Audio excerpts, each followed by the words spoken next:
ಇಟ್ಟು ಬೋರ್ಡ್ ಎಲ್ಲ ನಮ್ಮ ಹಿಂದ್ಗಡೆ ಅದ ನೋಡಿ. ಇಟ್ಟು ಬೋರ್ಡ್ ಎಲ್ಲ ನಮ್ಮ ಇಲ್ಲ ಏನು ಹಾಂ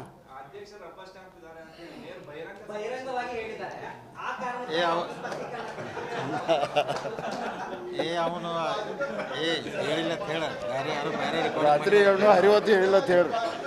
ರಾತ್ರಿ ಹೇಳೋ ಹರಿವತ್ತನ್ನು ಹೇಳಿಲ್ಲ ಅಂತ ಹೇಳ್ರಿ. ಇಲ್ಲ ನೋಡ್ರಿ, ನಮ್ಮ ಹಿರಿಯರ ನಮ್ಮ ಡೈರೆಕ್ಟರ್ಸ್ ಎಲ್ಲರೂ ಕೂಡ ಇಲ್ಲ ಜರ್ತಾರೆ. ನಮ್ಮ ಹಿರಿಯರ ಮತ್ತು ಇವತ್ತು ಬೋರ್ಡ್ ಆಫ್ ಡೈರೆಕ್ಟರ್ ಎಲ್ಲರೂ ಫ್ರೀ ಹ್ಯಾಂಡ್ ಕೊಟ್ಟಿದ್ದಾರೆ. ಒಳ್ಳೆಯ ದೃಷ್ಟಿಯಿಂದ ಒಟ್ಟು ಬ್ಯಾಂಕ್ ಬೆಳಿಬೇಕಂತ ತಿಳ್ಕೊಂಡು ಈ ದೃಷ್ಟಿಯಲ್ಲಿ ಫ್ರೀ ಹ್ಯಾಂಡ್ ಕೊಟ್ಟಿದ್ದಾರೆ. ಹಿಂದೆ ಮುಂದೆ ಏನೂ ಮಾತಾಡೋಂಗಿಲ್ಲ. ನಂದೇಶ್ವರ ಅಂತೇಳಿ ಯಾರ್ದು ಒಬ್ರದ್ದು TC ಒಂದು ಟ್ರಾನ್ಸ್ಫರ್ ಆಗೈತೆ. ಟ್ರಾನ್ಸ್ಫರ್ ಆಗೋಣ ಅದು ಎಷ್ಟು ಜನ ಬಂದ್ರೆ ಗೊತ್ತೇನ್ರಿ? ನನ್ನ ತ್ಯಾಗ 1000 ಜನ ಬಂದರು. ಇಡೀ ಅದನ್ನೇ ತಾಲೂಕದ ಎಲ್ಲ ಸೊಸೈಟಿ ಅವ್ರದ್ದು. ನಾವು ಉಪಾಧ್ಯಕ್ಷ ಅಂತೇಳಿ ನಾವಾಗ ಯಾಕಂದ್ರೆ DC ಅವ್ರು 1000 ಜನಕ್ಕೆ ಚಾಯ್ ಅಲ್ಲಿ ಕೊಡಿಸಲಿಲ್ಲ ಇಲ್ಲ ಅವರಿಗೆ. ಅವ್ರು ಬಂದು ಕೂತ್ರು. ನಾವು ಮುಂಜಾನೆ ನನಗೆ 8 ಗಂಟೆಗೆ ಮುಂಜಾನೆ ನನ್ನ ಸ್ನಾನನೂ ಮಾಡ್ಲಾಗಿನಿ.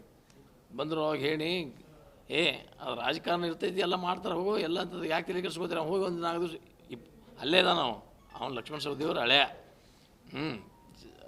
ವೈನಿ ಬ್ರದರ್ ಭೀ ಆತನೋ ಸಿಸ್ಟರ್ ಮಗ ಭೀ ಆತನೋ ಹಿಂಗೆಲ್ಲ ಸಂಬಂಧಗಳು. ಅದನ್ನು ನನಗೂ ಸಂಬಂಧ ಇಲ್ಲ. ಅವ ನಮ್ಮ ಸಿಸ್ಟರ್ ಭೀ ಇದ್ದಂಗೆ ಆಕಿ ನಮ್ಮ ಸಿಸ್ಟರ್ ಮಗಳ ನಮಗೂ ಮೇವನೇ ಇದ್ದಂಗೆ. ನಮ್ಮ ಹಳೆಯದಾರ ಹೋಗಿ ಎಲ್ಲಿ ಕೊಟ್ಟಿದ್ದಾರೆ ಕೆಲಸ ಮಾಡ್ಲಿಕ್ಕೆ ಹೇಳ್ರಿ ಅಂತೇಳಿ ಈ ಥರ ಒಂದು ಎಮೋಷನ್ದಾಗ ಹೇಳಿದ್ದೀನಿ ಅಷ್ಟೇ ಹೊರತು ಹಂಗೇನು ಆ ವಿಷಯ ಅಷ್ಟು ಸೀರಿಯಸ್. ಹಾಂ ಒಂದೊಂದ್ಸಲ ಆಗ್ತದೆ ತೋರಿ ಹಂಗಲ್ಲ. ಈಗ ಒಂದು ನಿಮಿಷ ಇನ್ನೊಂದು ವಿಷಯ